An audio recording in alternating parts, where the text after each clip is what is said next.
Selamat sore. Pada kesempatan kali ini, kami, kelompok 8, akan mempresentasikan hasil dari kerja kelompok kami terkait dengan topik pencemaran lingkungan dan usaha untuk menguranginya. Seperti yang sudah kita ketahui, saat ini tantangan yang dihadapi oleh lingkungan kita semakin kompleks, dengan dampak yang merugikan bagi ekosistem, kesehatan manusia, dan juga ekonomi global. Pencemaran lingkungan, khususnya oleh limbah, telah menjadi perhatian utama di seluruh dunia, mulai dari sampah plastik yang mencemari lautan hingga polusi udara yang mempengaruhi kualitas hidup. Setiap aspek dari kehidupan kita terancam oleh efek dari perilaku kita sendiri.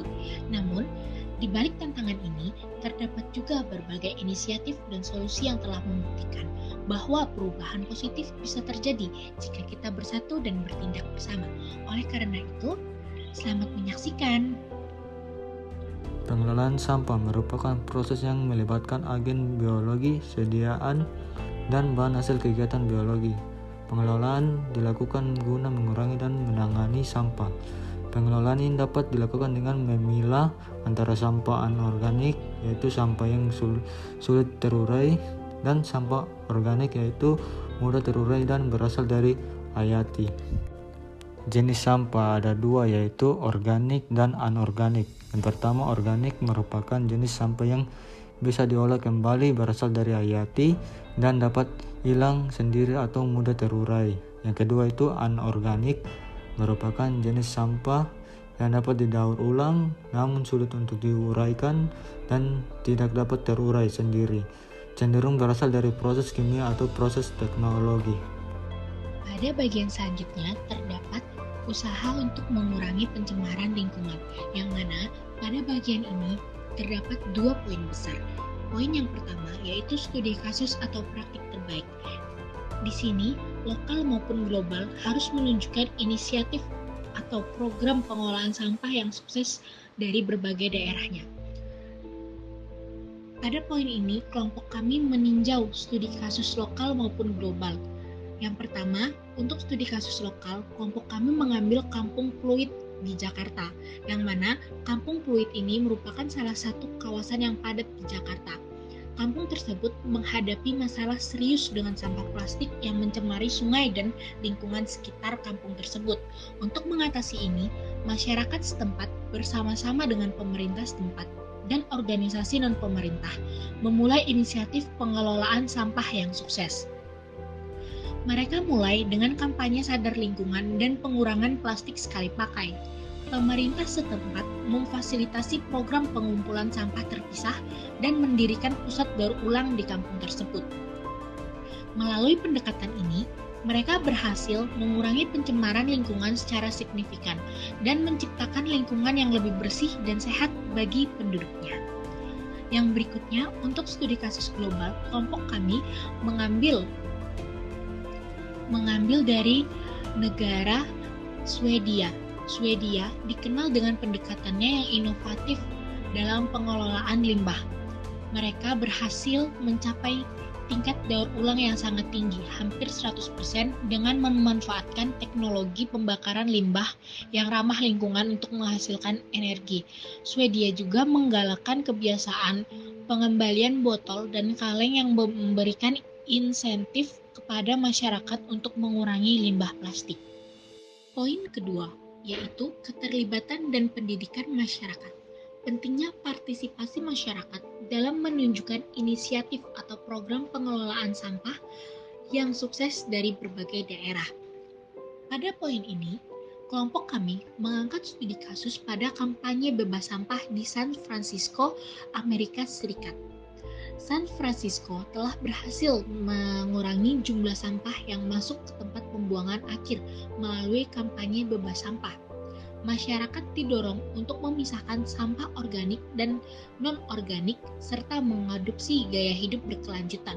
Pendekatan ini melibatkan pendidikan masyarakat secara intensif tentang pentingnya daur ulang dan pengurangan limbah. Kemudian, untuk program pendidikan, wajib mensoroti kemajuan teknologi atau pendekatan inovatif dalam pengelolaan sampah. Pada poin ini juga, kelompok kami mengambil studi kasus yaitu aplikasi Recycle Coach, yang mana Aplikasi tersebut merupakan aplikasi yang mengintegrasikan teknologi informasi dengan pendidikan lingkungan untuk membantu masyarakat memahami dan mempraktikkan cara-cara yang tepat dalam mengelola sampah. Aplikasi ini memberikan informasi tentang jadwal pengumpulan sampah, daur ulang, dan tips pengurangan limbah secara interaktif, sehingga dapat meningkatkan partisipasi masyarakat dalam program pengelolaan sampah. Dari berbagai studi kasus ini, kita dapat melihat betapa pentingnya kombinasi antara inovasi teknologi, partisipasi aktif masyarakat, dan pendidikan yang efektif dalam mengurangi pencemaran lingkungan akibat limbah. Melalui kerjasama antar pemerintah, sektor swasta, dan masyarakat, harapan untuk menciptakan lingkungan yang lebih bersih dan berkelanjutan semakin menjadi nyata. Oleh karena itu, diperlukan kebijakan dan regulasi yang dihasilkan dari dialog antara pemerintah dan masyarakat setempat. Jadi pemerintah dapat mendiskusikan terlebih dahulu kebijakan ataupun regulasi yang akan diterapkan pada suatu daerah yang setelah dikomunikasikan dengan masyarakat ataupun beberapa perangkat daerah setempat. Pemerintah dapat membuat sebuah regulasi ataupun peraturan yang mengacu kepada standar internasional yang telah ada dalam upaya untuk menangani limbah dalam skala yang lebih luas. Seperti yang kita ketahui, Universitas Atmajaya Yogyakarta adalah kampus yang memiliki branding Laudato Si, di mana kampus memiliki visi dan misi untuk bisa menjaga, merawat, dan dapat bertanggung jawab terhadap kerusakan alam yang terjadi di lingkungan sekitarnya. Untuk mewujudkan visi dan misi tersebut, tentunya diperlukan kesadaran dari seluruh warga kampus untuk membantu menangani dan mengurangi sampah sebagai upaya untuk mengurangi pencemaran lingkungan yang ada di sekitar kampus. Oleh karena itu, berikut ini merupakan solusi-solusi yang dapat kami berikan untuk mengurangi pencemaran lingkungan yang ada di sekitar, serta pemanfaatan plastik, pengomposan, dan penggunaan clean energy dapat menjadi solusi agar sampah dapat dikurangi atau dicegah. Seperti pemanfaatan plastik, yang dimana plastiknya dapat dipintal menjadi bagian-bagian yang tipis, sehingga menjadi sebuah tali yang dimana nantinya berguna untuk produk yang lainnya, seperti untuk pembuatan sapu plastik, atau juga dapat dimanfaatkan menjadi bahan 3D printing. Pengomposan, di mana sampah-sampah organik yang tidak langsung dibuang ke TPA, namun dipilah-pilah dahulu agar dapat diolah menjadi pupuk kompos yang bermanfaat bagi tumbuhan.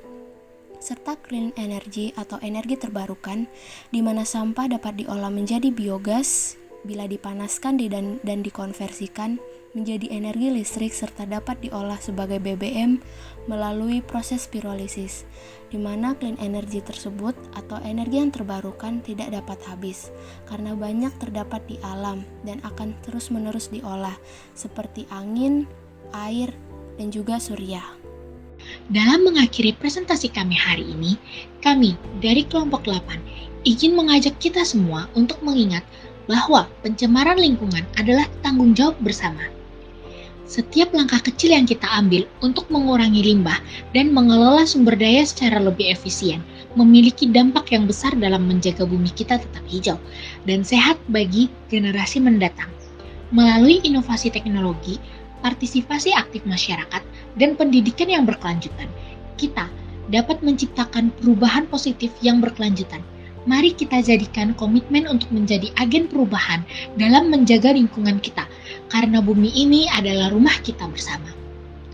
Mari kita bersama-sama membangun masa depan yang lebih bersih dan berkelanjutan untuk semua makhluk hidup di muka bumi ini.